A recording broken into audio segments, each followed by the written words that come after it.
Hello, everyone, and here is our presentation on the Individuals with Disabilities Special Education Act.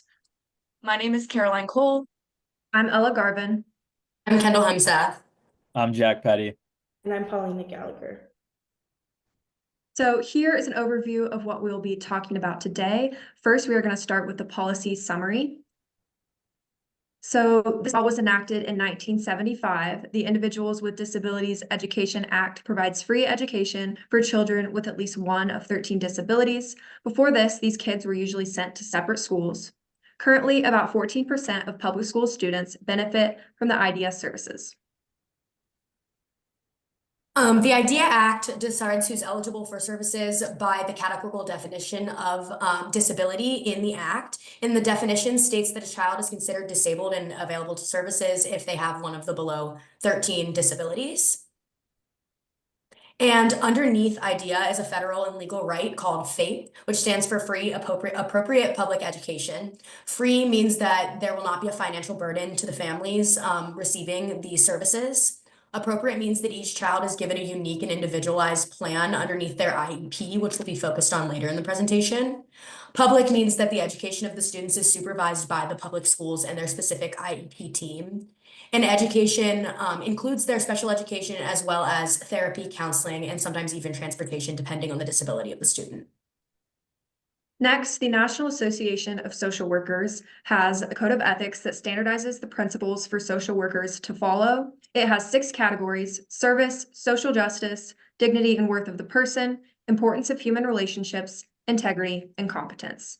Now, of those, the ones that most apply to our law are social justice, because this law has made education more equitable for those with disabilities, a vulnerable group. Next, human relationships are very important because it allows kids with disabilities to learn alongside one another instead of being sent to a separate school. And finally, competence is required of the social workers and the special education teachers to properly enact this law.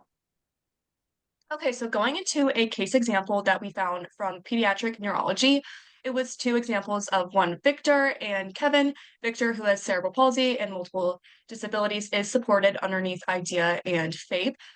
Under this law, he was able to get set up with a language interpreter, physical, occupational, and speech therapy for 2 to 3 times a week. Specific medical support that's granted at school, and also just monthly and annual check-ins that making sure that FAPE and IDEA are actually being implemented. However, Kevin, who has different disorders like ADHD, ODD, and conduct disorder, is not supported underneath the IDEA and FAPE laws, as he qualifies for a 504 plan but not an IEP. He is disruptive during class, and faculty cannot unilaterally make him leave without due process. This 504 plan does not grant medical support, which is something that maybe he could really benefit from.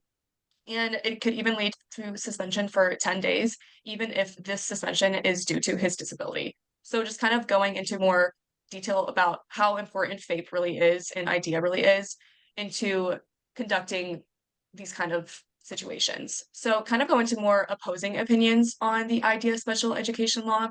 Something that we found was super important was that there's a lot of economic disparities in the ways that IDEA disproportionately affects low-income families and favors wealthier families with financial resources.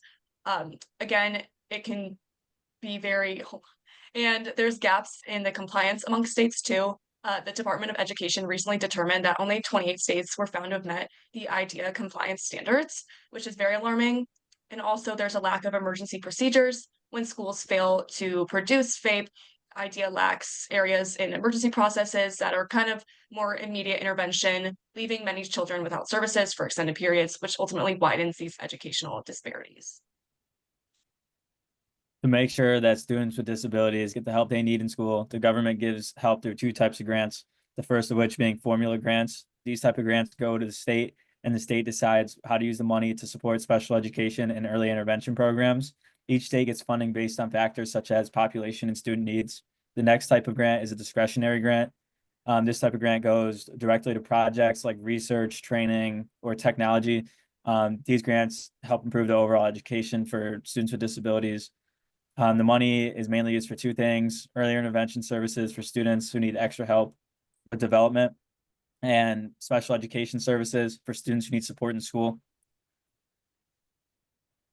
And the individualized education program is a personalized plan for students who need special education services. It helps make sure they get the right amount of support so they can learn as well as possible. It's put together by a team, including teachers, parents, and specialists. And sometimes the student gives their input to make it come together as well.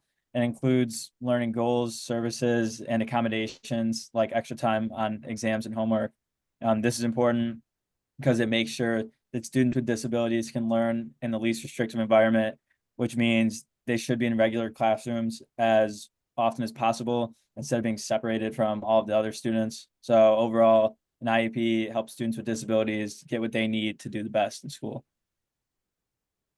In practice, IEPs are not perfect because different families have different budgets. Low-income families often enroll in low-budget districts, and these low budgets kind of equate to inconsistent education and educator quality. Because of this, parents are often frustrated and raise complaints, and when these complaints aren't mediated with just talking it out between the district and the parents, it requires escalation to a due hearing process. Families with little resources to afford lawyers face a power imbalance because schools usually have legal teams that handle this kinds of things in front of the hearing officers. Because of the escalation of this, complaints often go unheard, and IEPs can remain underfunded and ineffective for some students. These issues raise a lot of questions about the future and modernization of IDEA. There's a lot of discussion surrounding how the existing legal process creates tensions between families and school districts, and what kind of viable replacements could exist that might replace this while still acting and fulfilling its purpose.